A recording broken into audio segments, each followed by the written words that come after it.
Corinthiens 5, verset 1. La Bible dit, nous savons en effet que si cette tente où nous habitons sur la terre est détruite, nous avons dans le ciel un édifice qui est l'ouvrage de Dieu, une demeure éternelle qui n'a pas été faite de main d'homme. Aujourd'hui, nous allons parler sur le corps. Quel genre de corps avons-nous ou combien de sortes de corps portons-nous? Vous savez que nous avons d'abord un corps qui est le corps terrestre. Tous nous savons parler, nous entendons parler du corps terrestre qui nous permet d'entrer en contact avec ce monde. Vous voyez que nous sommes revêtis des 16 éléments de la terre, le calcium, la potasse, la lumière cosmique, ainsi de suite. Donc, le corps de l'être humain est constitué des 16 éléments de la terre. Et ces 16 éléments de la terre sont guidés par 5 organes de sens qui nous permettent de rentrer en contact avec les 3 dimensions terrestres, notamment la lumière, le temps et l'espace, la matière et la lumière cosmique. Donc pour rentrer en contact, ce corps est détenteur de ces 5 organes de sens. Ce corps est faillible. Ce corps est appelé encore corps de tentation. Dans ce corps, il y a beaucoup de choses. Vous voyez que le diable cible souvent ce corps dans le but de causer beaucoup de la peine, beaucoup de situations. Or, remarquez, le Christ venant sur la terre nous a montré un modèle, la manière de faire. En réalité, il a quitté l'éternité. Après l'éternité, il a pris un corps parole, ce qu'on appelle le Logos. Au commencement était la parole. C'est ce que la Bible dit dans le livre de Jean 1er. Il a pris ce corps parole. C'est un corps qui connaît toutes choses. C'est un corps qu'on appelle encore le corps théophanique. Parce que le mot théophanique, ça vient de 2 mots. Théos, qui veut dire divin, et phanique, qui veut dire corps. Ainsi, en rentrant dans ce corps, il a créé toutes choses. Comme la Bible le dit dans le livre de Colossiens, tout a été créé par lui et pour lui. Et quand il crée cela, ensuite, il va, dans le livre de Jean 1er 14, il va prendre un corps semblable à l'animal. Dans le corps animal, qui a 16 éléments de la terre, il prend ce corps, il descend ici-bas parce que il devait être un parent rédempteur, donc il fallait qu'il puisse prendre ce corps afin de verser le sang pour racheter la race humaine. Voilà pourquoi on parle en termes de parent, parce qu'il a un corps qui est semblable à l'homme. Voilà pourquoi c'est un parent proche de l'homme. Donc l'ange ne pouvait pas faire parce que les archanges sont différents des humains, les séraphins, les chérubins et les anges des rangs mineurs sont différents des humains. Donc ils ne pouvaient pas prendre la place, il fallait qu'un humain. Voilà pourquoi Dieu s'était fait chair et est descendu dans le but de racheter l'humain. Donc il a pris le corps de péché. Mais donc remarquez ceci, quand on parle de ce corps, il n'y a pas seulement ce corps, parce qu'il y a aussi un autre corps qui nous attend, qu'on appelle par le corps céleste. Et quand on parle de corps céleste, en réalité, c'est un corps différent des autres corps. Le corps céleste, c'est ce que Paul vient de dire en nous lisant le livre de 2 Corinthiens. On dit que non, si cette tente, donc ce corps est détruit, il y a encore un autre corps qui nous attend. Ce corps-là qui n'est pas fait de main d'homme, un autre corps qui attend. Mais non, sauf que vous allez remarquer, ce corps est semblable au corps parole que le Christ avait pris. Parce que ce corps, quand il est venu, il a pris d'abord, il a quitté l'éternité, il a pris un corps parole, le Logos, et ensuite il a pris le corps de chair et est descendu ici-bas. Or que nous avons quitté automatiquement la pensée éternelle de Dieu et ensuite nous sommes venus dans un corps. Donc il y a eu un contour du corps parole, le corps parole qu'on appelle encore le Logos, le corps céleste.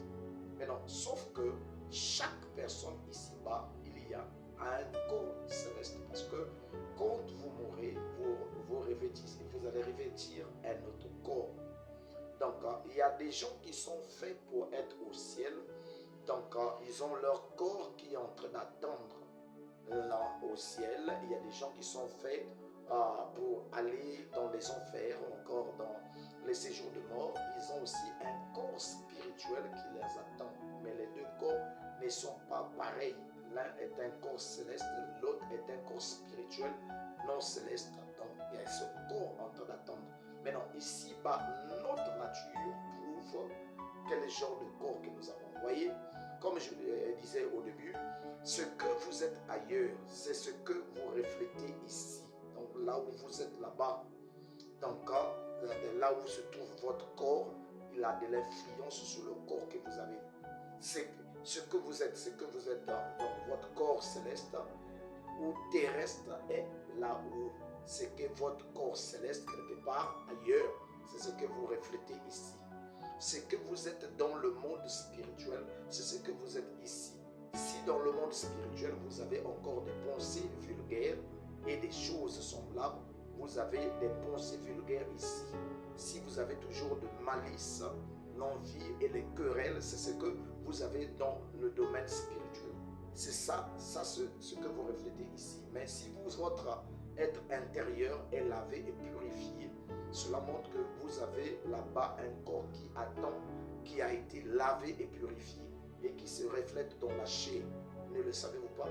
Voyez-vous, c'est ça. Si cette tente terrestre est détruite, nous en avons déjà un qui attend, comme nous venons de le lire. Si ce corps est détruit, ça attend. Donc notre manière de vivre ici, c'est que nous sommes en train de subir l'influence soit de notre corps céleste, notre corps spirituel qui est dans le premier ciel, ou encore notre corps spirituel qui est dans le Hadès, qu'on appelle encore en hébreu le Sheol, qui est en train d'attendre. Voilà pourquoi les gens agissent d'une certaine manière. Maintenant, dans ce corps-là, donc ce corps qui est là dans le premier ciel, en train de déjà de vous influencer, parce que de vous attirer, de vous pousser à agir d'une certaine manière. Mais si vous remarquez dans votre vie, vous remarquez que vous n'avez pas trop la soif de Dieu, vous vous en foutez de tout ce que vous voulez, ça veut dire que non, vous avez un corps qui est en train de vous attendre dans les séjours des morts. Si vous mourrez aujourd'hui, automatiquement, vous partez là-bas, là où votre corps vous attend. Maintenant, après l'enlèvement, quand les gens seront enlevés, donc les gens, c'est-à-dire que qui ont donné toute leur vie à Dieu et revêtis de l'Esprit de Dieu, quand ils sont enlevés, ils sont dans un corps lumineux, ce qu'on appelle, ce que nous venons de dire, le corps barou qui est en train d'attendre, le corps céleste, on rappelle. Maintenant, quand vous allez être là-bas, tous ceux qui sont dans le corps céleste, vous pouvez causer avec eux, vous pouvez parler avec eux, vous pouvez les toucher, vous pouvez être en contact avec eux. C'est possible. Beaucoup de gens autrefois pensaient que non, vous allez être comme des nuages, tout cela, mais avec le temps, la parole de Dieu est révélée aux gens pour qu'ils sachent que non, vous pouvez rentrer en contact. La seule chose que vous ne pouvez pas faire, c'est manger. La seule chose que vous ne pouvez pas faire, c'est ressentir la douleur. La seule chose que vous ne pouvez pas faire, c'est ressentir la tristesse. Vous êtes dans un corps spirituel, un corps céleste. Mais les gens qui n'ont pas servi réellement Dieu, donc sont dans un corps qui est en train d'attendre avec beaucoup de douleur. Vous voyez? Donc, les gens qui sont enlevés, ils vont être dans les noces de l'agneau, c'est-à-dire une période de festivité. Là, nous parlons dans le cadre spirituel, pas festivité comme dans ce monde, mais nous parlons dans le cadre spirituel. Si vous lisez dans le livre d'Apocalypse 19, verset 7, on parle les noces de l'agneau sont prêtes. Son épouse est préparée elle-même. Parce que c'est quoi? C'est son travail intérieur. C'est sa détermination, la décision. Parce que l'homme doit avoir le libre arbitre. C'est-à-dire, soit tu acceptes ou bien tu refuses de servir Dieu. Mais non, quand les gens sont là-bas, après, ils vont descendre dans le millénium. C'est-à-dire, quand les gens sont enlevés, la tribulation se passe sur la terre, Dieu anéantit la terre subit une transformation. Vous voyez, ça subit une transformation. Quand ça va subir une transformation, l'époux et l'épouse vont descendre sur la terre. Vous allez revêtir encore le corps que nous avons là avec la théophanie. Cela, il y aura une transformation à un autre corps qu'on appelle le corps de gloire.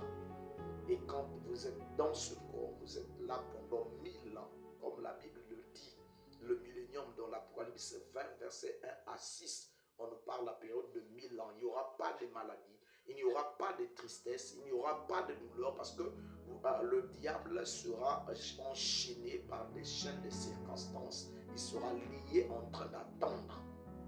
Vous voyez que non, quand finit cela, il y aura une période où le diable sera relâché, il cherchera encore à faire la guerre, mais l'agneau va finir par vaincre. Et là va avoir lieu la tribulation du grand trône blanc. Les gens vont encore se relever en ce net moment. Et le jugement, après le jugement, donc le jugement des gens qui n'ont pas été enlevés. Donc tout le monde va passer par le jugement, sauf les élus, ceux qui ont été enlevés. Et après le jugement, l'homme rentre dans un corps éternel, ce qu'on appelle la jeunesse éternelle. La jeunesse éternelle dans une situation extraordinaire, là où il n'y aura pas de peine, il n'y aura pas de guerre, il n'y aura pas de douleur, il n'y aura pas de tristesse, il n'y aura pas vraiment de faiblesse. Tout cela sera dans une joie éternelle. Donc, le corps que nous sommes en train d'embellir, le corps que tu es en train d'embellir, sache-le, frères et sœurs, que ce corps va subir quelque chose. Ce corps va passer par la douleur, par la tribulation. Ce corps va finir par faner, va vieillir, va être défiguré par des bombes, par des maladies partout. Mais il y a un corps qui est à l'intérieur de toi. Un corps là où il n'y aura pas de toutes ces choses-là. Et ce corps t'attend si simplement tu acceptes la parole, parce que la parole t'amène vers ton corps qui t'attend. Vraiment, que Dieu nous vienne en aide. Nous avons un choix à faire et c'est la meilleure des choses, c'est de suivre Jésus-Christ comme Seigneur et Sauveur pour que tu quittes le corps terrestre, ce qu'on appelle encore par une maison de pestiférés, parce que c'est rempli de douleurs, de maladies, de tristesse. Combien de fois Satan nous attaque, nous cause des dégâts, nous cause des problèmes, des soucis, tout cela. Non, je vous assure, je ne mérite pas de demeurer dans ce corps, mais j'ai besoin d'être dans le corps que le Christ nous a réservé, là où nous serons dans la joie, là où nous serons dans la paix. Que le Seigneur nous vienne en aide, que Dieu vous bénisse. Et vraiment, nous prions Dieu qui nous amène à ce moment, à ce niveau-là, là où nous serons totalement à lui, totalement déterminés pour le servir. Que Dieu vous bénisse.